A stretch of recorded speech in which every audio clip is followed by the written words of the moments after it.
皆様こんにちは。宇治原実です。世界に誇る日本人の心、副題として日本人こそ聖書の民だったというテーマで皆様とご一緒に考えたいと思います。本日は第11回目、その後半です。テーマは世界に誇る武士道その2、勇気北の戦いです。後半は終戦直後に始まった北の死闘です。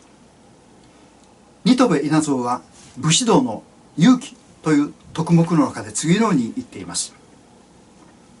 自分の命を懸け主の淵に飛び込むこと、こういった行為が勇敢だと考えられることがあまりにも多い。しかし武士道の考えでは違う。死ぬべき価値のない理由で死ぬのは犬死にとされた。さて、大東亜戦争で多くの兵隊が身を挺して家族や国のために戦いました。硫黄島の戦いに代表される南方の戦争は熾烈を極めるものでした。同時に北方の戦いがあったからこそ、今日北海道が日本の領土であることを多くの日本人は知りません。それをご紹介いたします。それがシュム島の戦いです。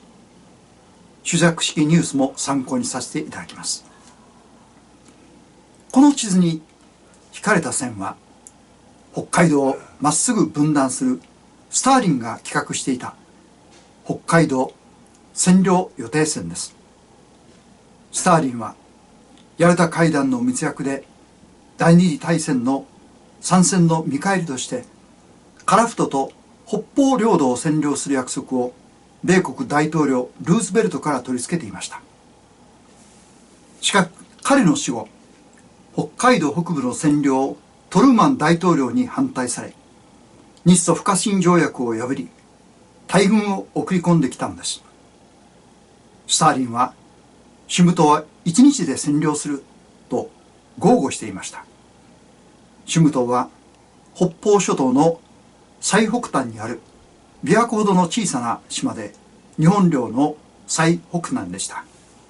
日本はアリューシャン列島を西に向かうアメリカ軍の侵攻に備えて戦車隊を擁する精鋭守備隊2万5,000をここに置いていました。すでにアリューシャン列島のアッツ島やキスカ島は米軍によって陥落していました。前半でお話しいたしました通りです。8月15日、日本はポツダム宣言を受諾。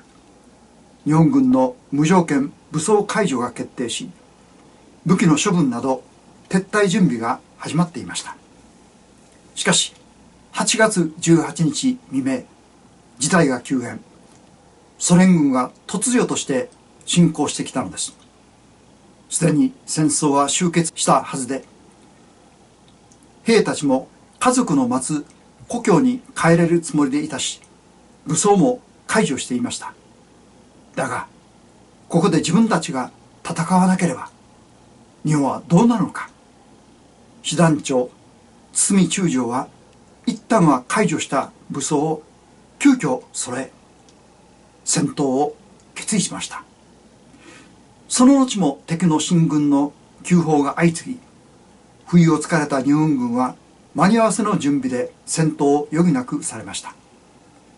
まずソ連軍の上陸地点である北部の武田浜にいた村上大隊が自衛戦争を開始し大活躍をしました。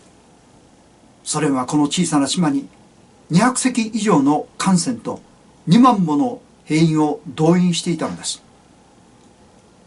戦車隊の活躍もありました。圧倒的なソ連軍2万に対し、北部の村上大隊はわずか600名。物量に飲み込まれ全滅する部隊も続出。ソ連軍の上陸を許してしまったところ、駆けつけた援軍の戦車隊が間に合い、日本軍はソ連軍を再び押し返すことに成功します。この戦車部隊は精鋭部隊で池田瀬尾大佐が指揮していました。結集した戦車隊の部下を前に池田大佐は問いました。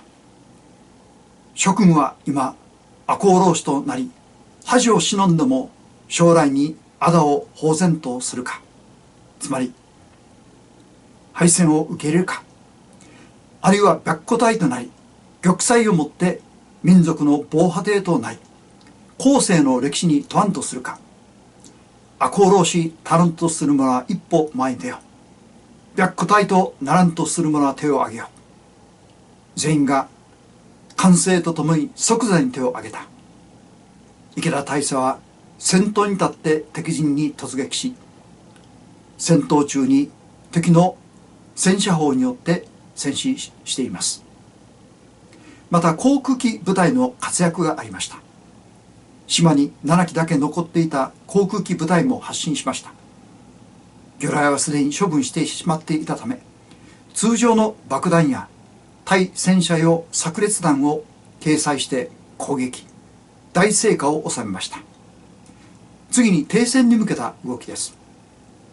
これら部隊の奮闘によって戦闘は次第に日本軍が優勢になり、ソ連軍は海岸付近に追い詰められ、あとわずかの攻撃で日本軍がソ連軍を殲滅という体制にまでなりました。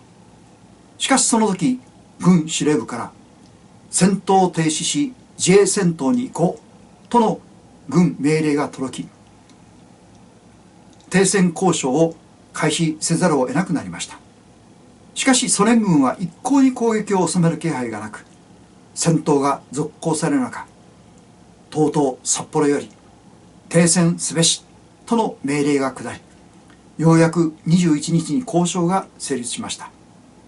最終的に武装解除がなされたのは24日でした。日本では8月15日を終戦の日として扱っていますが、その後も祖国を守る戦いは続き、その間多くの兵士が命を落としたのです。戦いを終えてソ連軍の侵攻地における略奪、破壊は凄まじいものがあり、特に女性に対する恥辱は陰惨を極めました。ベルリンや満州では地獄絵図が繰り広げられました。このシュム島にも缶詰工場で働く約400人の若い女子工員がいました。戦闘の最中、シュム島司令部隊は島にあった20隻の船に女性を乗せることにし、無事に避難させたのです。ソ連軍は北方領土を次々と侵食していきましたが、北海道本島にはすでにアメリカ軍が進駐しており、ソ連による北海道分割の野望は砕かれました。当初の計画通り、シュム島が1日で占領されていたら、北海道もソ連の手に落ちていたことは間違いがありません。実は東北も狙っていました。島を死守し、民間人を保護、祖国を守って戦い抜いた男たちは、戦闘終了後帰国できるはずが連行され、極寒のシベリアで奴隷労働に就かされました。そして多くが命を落としました。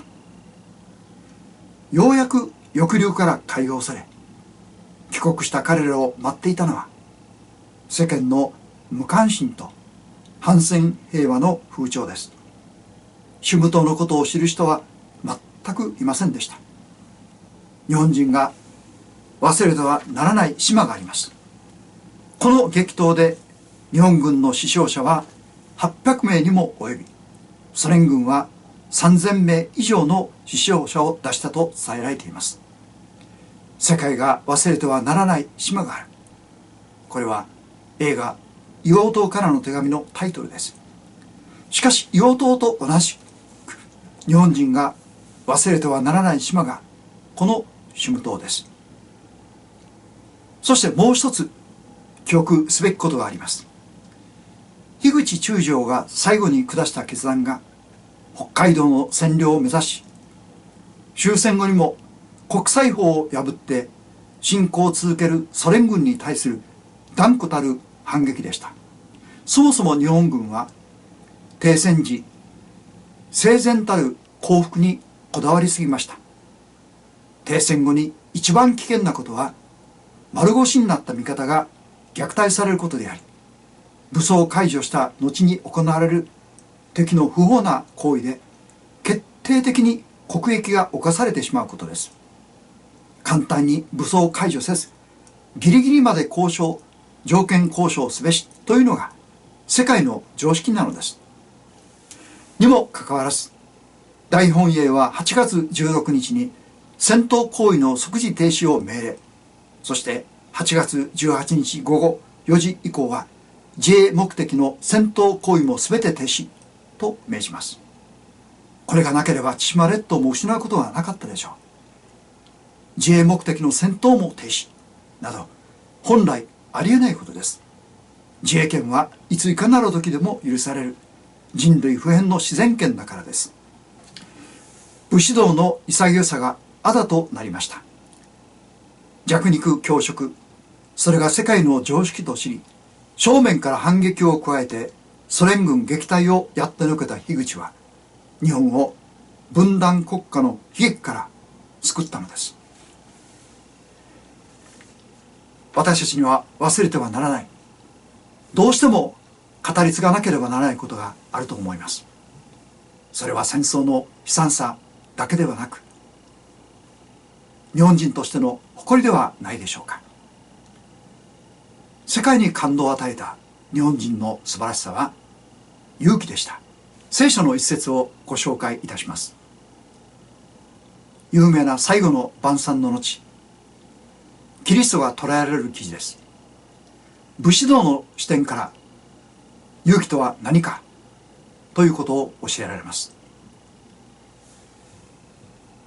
ユダは一体の兵士と最初パリサイ人たちから送られた役人たちを引き連れて、灯火と松明と武器を持ってそこに来た。イエスは自分の身に起ころうとするすべてのことを知っておられたので、出てきて誰を探すのかと彼に言われた。彼らはナザレ人イエスをと答えた。イエスは彼らに、それは私ですと言われた。イエスが彼らに、それは私ですと言われたとき、彼らは後ずさりし、そして地に倒れた。新約聖書ヨハネの福音書18章3節。騙し討ちとはこのことです。イエスを裏切るユダはイエスの祈りの場所を知っていました。そこに夜討ちをかけ、不意を襲い捕らえようとしたのです。祈りを終えたイエスは、自分の身に起ころうとするすべてのことを知っておられたので、出て行かれたのです。普通は捕らえられることを知っていたら逃げるはずです。しかしイエスはそれをご存知で、彼らの前に自ら進み出て、誰を探すのかと言われました。ユダと600人の兵士は逆に不意打ちを食らい、後ずさりし地に倒れました。イエスのあまりの気迫に圧倒されたのです。600人の敵を前にその場を制し、敵の包囲を解き、ご自分の弟子たちを去らせました。そして自ら十字架に向かわれるイエスに、武士道の説く勇気を感じるのです。それではお知らせです。次回12回目、11月28日土曜日、毎週土曜日です。テーマは世界に誇る武士道、その3回目です。勇気南の戦いです。チャンネル登録ご感想いただければ嬉しいです。本日もご視聴誠にありがとうございました。